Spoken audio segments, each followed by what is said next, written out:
और वहीं बिहार के गोपालगंज जिले में बेखौफ अपराधियों ने सोमवार की दोपहर पेट्रोल से भरे गैलन को लूटने के बाद तेल विक्रेता को गोली मार दी और गोली लगने की वजह से तेल विक्रेता की मौके पर ही मौत हो गई। और वारदात के बाद अपराधी सीमावर्ती राज्य उत्तर प्रदेश भाग निकले और घटना कटैया थाने के गोरा पंचायत के दम की टोला की है। और मृतक तेल विक्रेता कटैया के नेवरी गांव का रहने वाला है, जिसकी उम्र सिर्फ 19 साल है और वो नेहरी मोड़ पर गुमटी में गैलन में पेट्रोल डीजल रखकर बेचता था। और वहीं बताया जाता है कि मंटू यादव अपनी दुकान पर था और इसी दौरान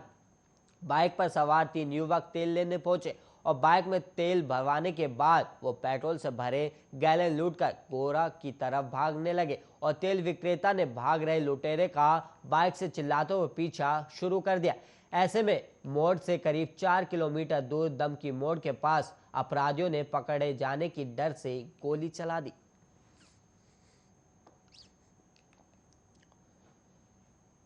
जयपुर में झोटवाड़ा थाना इलाके में दर्ज मामले में पीड़िता ने सोनू चौधरी नाम के युवक का नाम लिया है और युवती झुंझुनू जिले की रहने वाली है और आरोप जयपुर में उसके पड़ोस में रहने वाले युवक सोनू पर है, जो पीड़िता के मुताबिक उसे कई दिनों से परेशान कर रहा था। और आरोप है कि दिनों सोनू जबरन पीड़िता के घर में घुस आया और अश्लील हरकतें करने लगा। जब पीड़िता ने आरोपी का विरोध किया और मदद के लिए चिल्लाने लगी तो आरोपी ने पीड़िता के साथ मारपीट करना शुरू कर दिया और साथ ही उसे जान से मारने की धमकी देकर अपना मुंह बंद रखने के लिए कहा। और इसके बाद आरोपी ने दुष्कर्म की वारदात को अंजाम दिया और वारदात के बारे में किसी को भी कुछ बताने पर पीड़िता को जान से मार देने की धमकी देकर आरोपी मौके से फरार हो गया।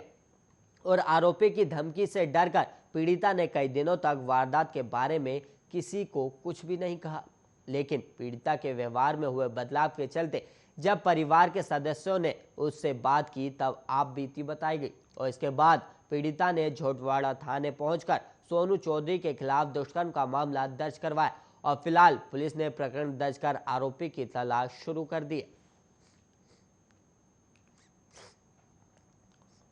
रुड़की के झवड़ेरा स्थित बालूपुर गांव में एक 13 वर्षीय युवक ठेली पर चौमिन बेचने का काम करता है और बीती देर शाम गांव के ही एक युवक से उसका चौमिन खाने को लेकर विवाद हो गया और मामला इतना बड़ा कि एक पक्ष के 6 लोग घायल हो गए और आनन फानन में सभी घायलों को रुड़की के सरकारी अस्पताल में भर्ती कराया गया और घायलों में 2 की हालत को गंभीर देखते हुए डॉक्टरों ने उन्हें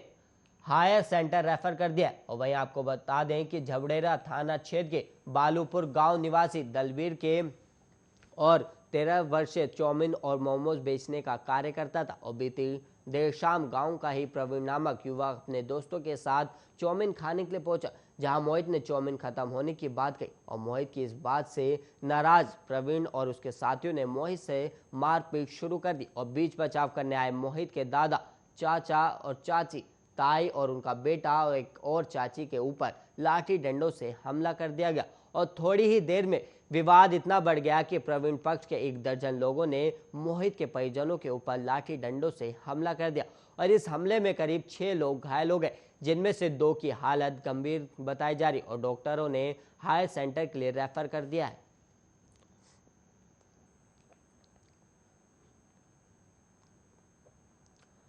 राजस्थान के राजधानी के सिंधी कैंप थाना इलाके में वोल्वो बस से एक निजी कंपनी के सीनियर असिस्टेंट मैनेजर के 2,23,000 रुपए नकदी चोरी होने का मामला सामने आया और इस संबंध में पीड़ित अमित कुमार गोयल ने पुलिस में शिकायत दर्ज करवाई और शिकायत में इस बात का जिक्र किया है कि पीड़ित कंपनी का सामान खरीदने के लिए अंबाला से जोधपुर जाने के लिए रवाना हुआ था और पीड़ित ने 2,23,000 रुपए नकदी लिफाफे में डालकर उसे तौलिए से लपेट बैग में रख चेन बंद कर दी थी और अंबाला से बस में सवार होकर जयपुर पहुंचा और पीड़ित ने जयपुर से जोधपुर जाने के लिए सिंधी कैंप बस अड्डे से वोल्वो बस पकड़ी और बस में चढ़ने से पहले पीड़ित ने बैग में रखी नकदी को चेक भी किया था और नकदी को चेक करके पीड़ित ने बैग की चेन बंद कर दी और बस में अपनी सीट पर आकर बैठा। इसके बाद सिंधी कैंप बस अड्डे से बस जोधपुर के रवाना हुई। उसके 10 मिनट बाद ही एक आदमी ने कंडक्टर को बस रुकवाने के लिए कहा और बस से नीचे उतर गया। इस पर जब कंडक्टर ने उस व्यक्ति से बस